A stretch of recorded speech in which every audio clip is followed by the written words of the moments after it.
whether it's in Windsor or Waterloo or Vaughan or Hamilton or London or in Ottawa, Toronto, or right here at Ideal Roofing, we see the same thing from our workers and our businesses. Canadians want to adapt, they want to innovate, and they want to build.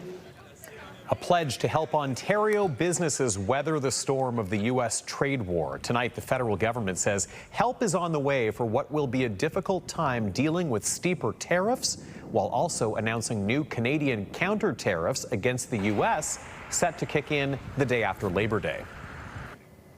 Good evening. Across Ontario, manufacturers, businesses and consumers are sizing up the cost of already imposed U.S. tariffs and soon to be imposed Canadian counter tariffs. Premier Doug Ford is set to address the issue again tomorrow after making his case today across several U.S. television networks with a noticeably cooler tone than his comments toward the U.S. president yesterday. CTV's Siobhan Morris reports. A day after an invitation from the Premier to the U.S. President. I have a lot of real estate on my ass, so he has a lot of room to kiss my ass. And a news conference littered with insults. I don't respond to a dictator like President Trump, the king of bankruptcies. This guy's a loser. I have more courage, more brains in my baby toe than he has in his whole body. Not at all. Today, Premier Doug Ford quieter in the halls of Queen's Park, making the case against tariffs on American TV. We're the #1 customer to 17 states, #2 to 12 others. I'd rather make a great deal and support the American people, support the Canadians. The shift in tone after Donald Trump targeted the province, musing online about renaming Lake Ontario to Lake of America and about pulling back on doing business with Ontario. Why have you all of a sudden sort of chilled out here? Well, you know something, he can throw them as much as I can. It's just not worth fighting back and forth and all the rhetoric. On this, opposition parties agree with the Premier. This is not WWE SmackDown. That's not going to feed families. That's not going to protect jobs. The NDP leader says the goal shouldn't be to land the best insult. This is about actually doing what we can do here in the province of Ontario. Like making sure governments are really prioritizing Ontario products and services and reviewing existing contracts. WSIB jobs going to Iron Mountain in the United States. ODSP jobs being privatized with an American firm. The Premier has rejected calls from the opposition to bring the legislature back early. The return set for late October. Doug Ford has called that ask from the opposition gutter politics. He says he's very busy. He'll hold his second news conference in 3 days on Wednesday.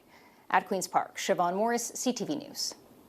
As of this moment, still not clear if any new trade talks may be in the works to avoid Canada's planned counter tariffs or to remove the steep tariffs recently imposed by the U.S. But those recently invoked 50% fees are putting the squeeze on businesses, including a textile manufacturing company in Cambridge, where CTV's Alexander Hollick visited today. A stitch in time saves 9 is easier said than done when it comes to the ongoing trade war between Canada and the United States. On Saturday, U.S. President Donald Trump slammed 50% tariffs on $20 billion worth of Canadian goods after negotiations between the two countries fell through.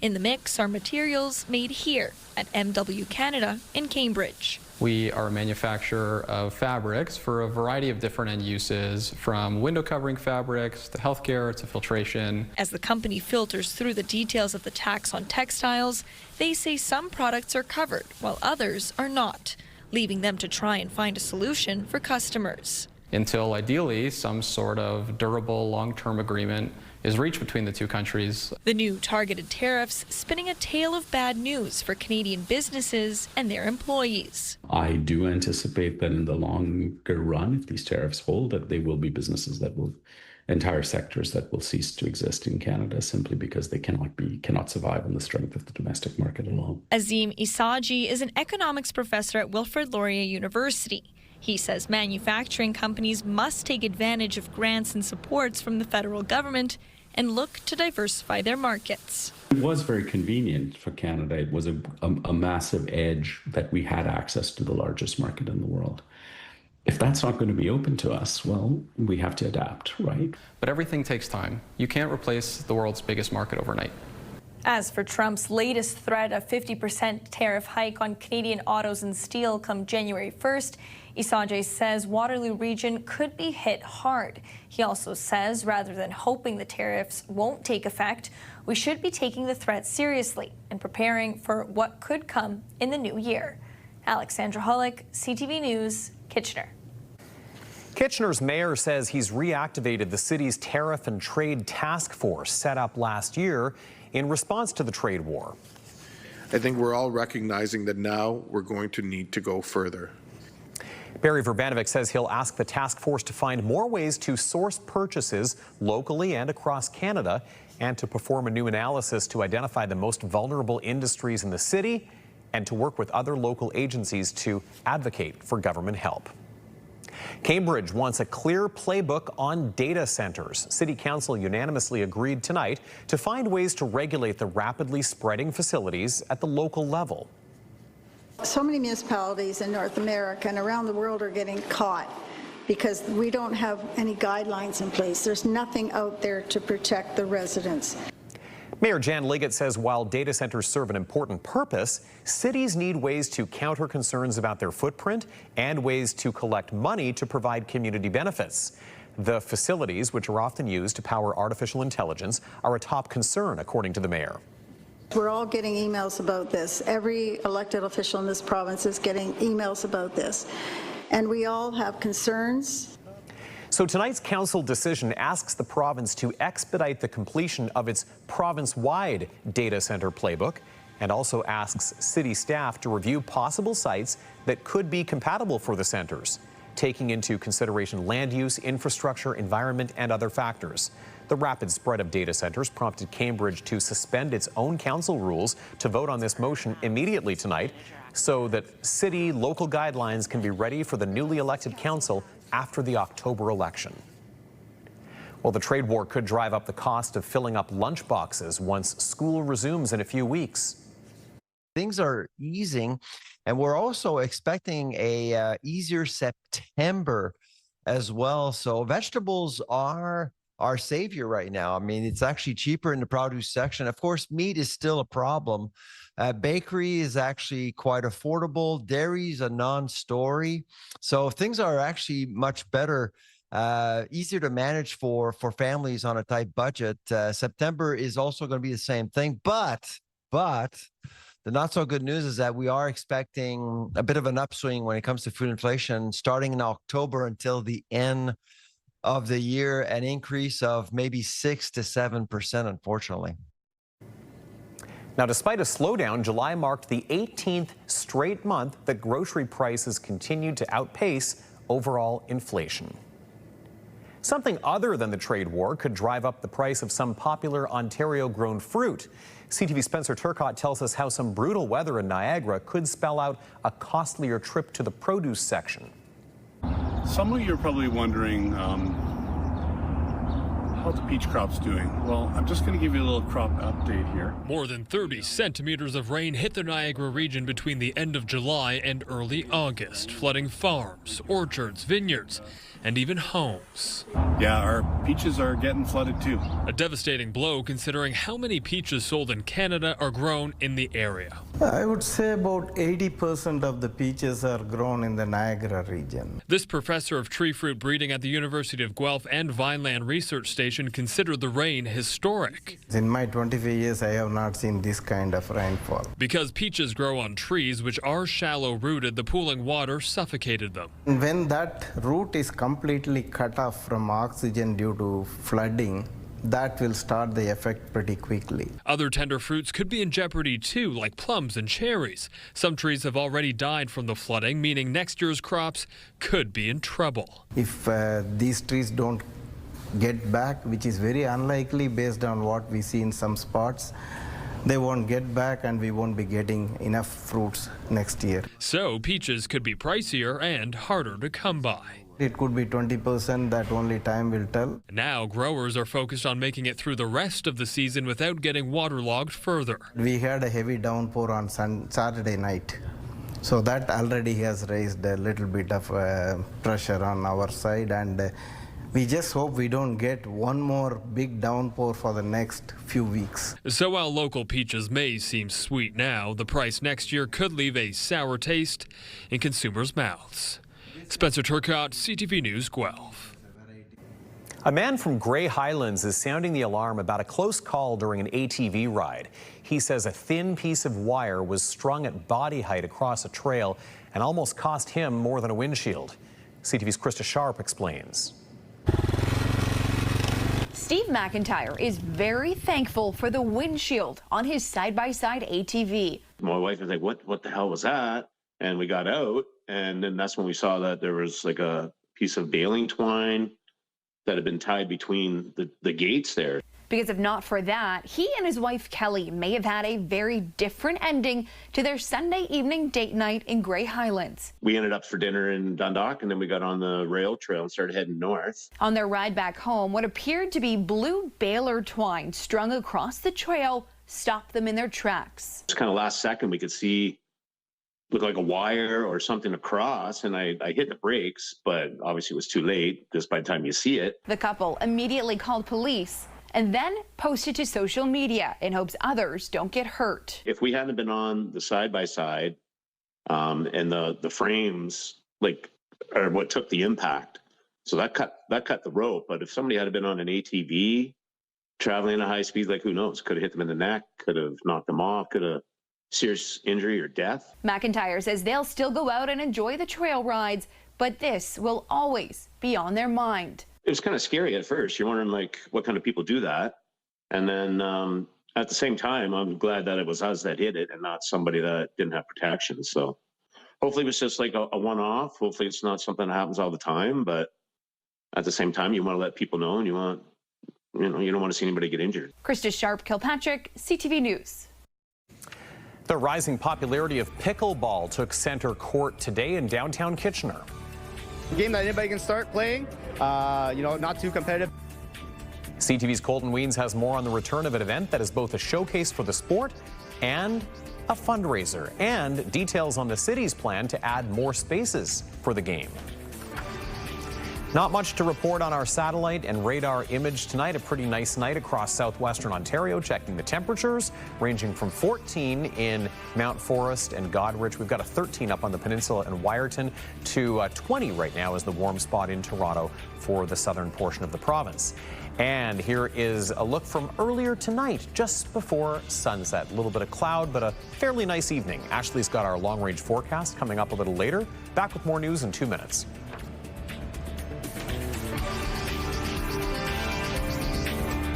Download the CTV News app and stay on top of local stories as they unfold. We go to a dramatic scene unfolding. Customize your feed and watch live wherever you are. CTVKitchener.ca, your home for news.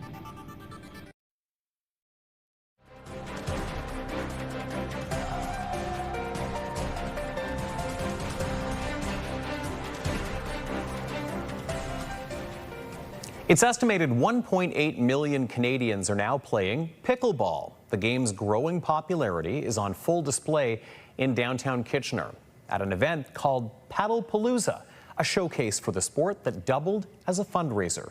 CTV's Colton Weens serves up the details.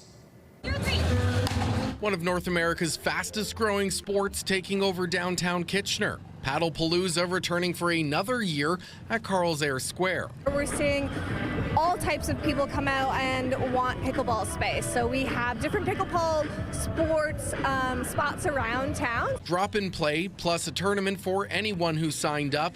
The city says as the sport keeps growing, they're excited for new spaces to open to support recreation in the community. So we're adding more courts as a city out in our Cowan Recreation Center. We're having more pickleball spots. Montgomery Park in Kitchener is expanding to include more pickleball spots.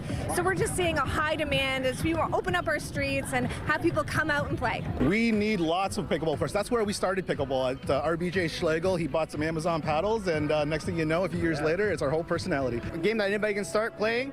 Not too competitive, you want that, but it also can be very competitive, you're into that, so it's different levels, right? Now, beyond the general fun of the games being played today, the tournament and event is also a fundraiser for the city-run program Every Kid Counts, a program that helps kids with disabilities attend local camps here in the city of Kitchener. Last year they raised about $600 for us, which is great. It costs about $700 to $800 a week. week for us to have a staff in program. So basically this event is making sure that we have enough support for one camper to go to camp.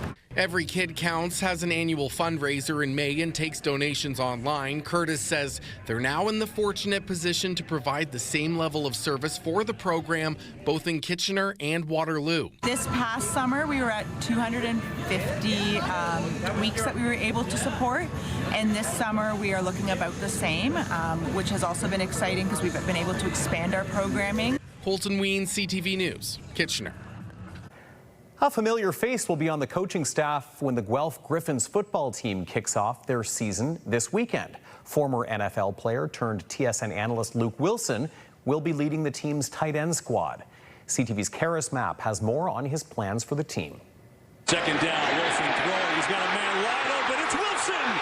Touchdown, Seattle. From his 8 years as a tight end in the NFL to the gridiron in Guelph, Super Bowl champion Luke Wilson is returning to the field as a special coach with the University of Guelph Griffins. Tight ends, H-backs, fullbacks, very similar position to what I played in the NFL. So I've been able to kind of help that out and help a little bit in the run game.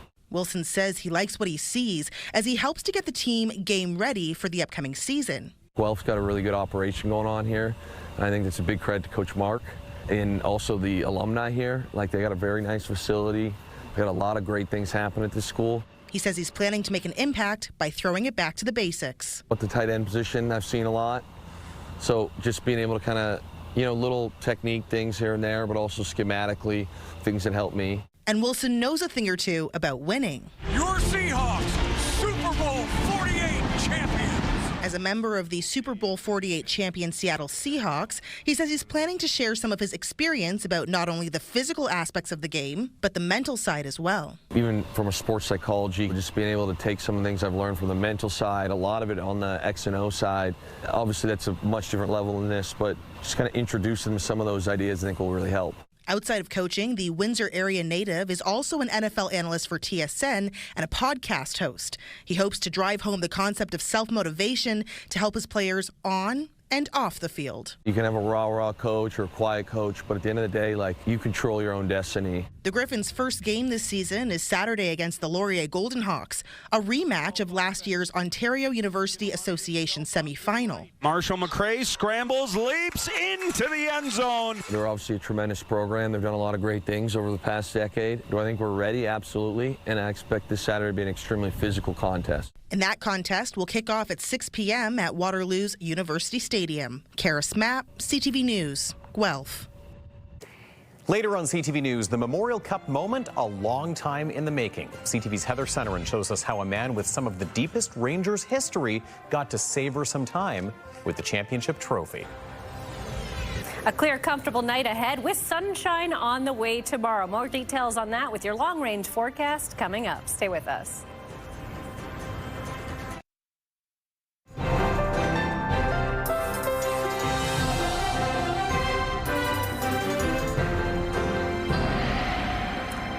Kitchener City Hall on this Tuesday evening, a little bit of a cloud-covered sky, but nothing that really threatened us in the way of rain today. Enjoyed some nice sunshine, some warmer temperatures, and a lot on the menu in the week ahead for weather. Here's Ashley with the details.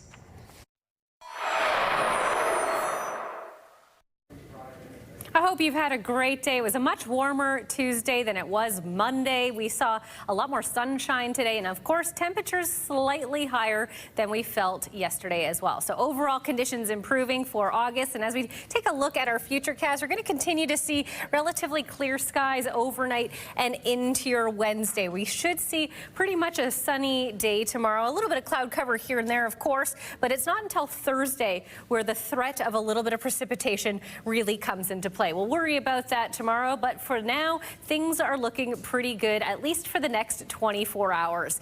Tonight, 11 is the expected low, partly cloudy conditions continuing, and then tomorrow, temperatures getting even warmer out there. 26 degrees the expected high, a southerly wind of 20 kilometers an hour to accompany it. So it is going to feel nice and hot for your Wednesday. Taking a look at the almanac, back in 1942, we set an overnight low record at 2.2 degrees. We are nowhere nowhere near that at 11 tonight. That's right where we should be for this time of year. 23 is a daytime high, 12 as an overnight low. So we're sitting pretty perfect for this late in August. And here's your first look at your 7-day forecast starting in Waterloo Region. A chance for showers on Thursday, a high of 24, and then the weekend shaping up to be beautiful. Sunny conditions for Friday and Saturday, 22 on Friday, 24 on Saturday, and then a chance for some cloud cover come Sunday, and 23. In Lambton, Kent, Essex, you're going to see a beautiful day on your Wednesday, 28 degrees the expected high, a mainly sunny day, and an overnight low of just 19. So it could be a little bit uncomfortable overnight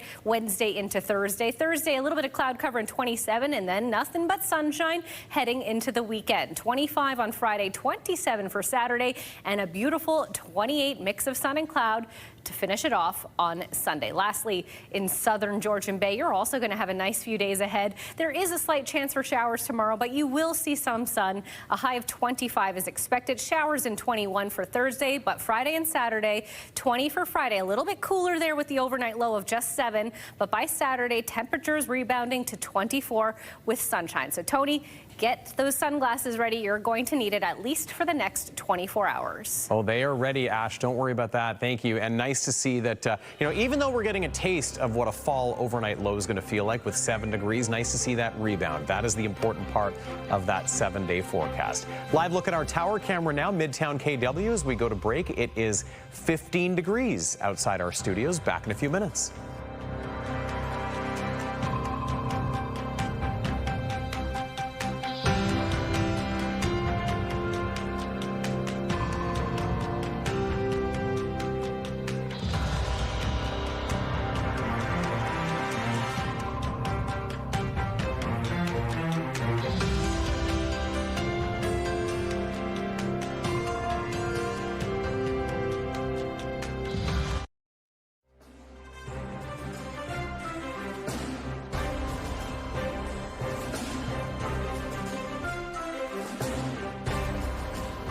Finally for us, the Kitchener Rangers brought the ultimate piece of junior hockey hardware, the Memorial Cup, straight to the room of their oldest living past president.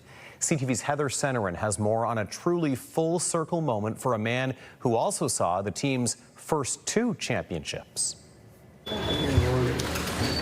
Jack Davidson has his hands on a piece of history, the Memorial Cup.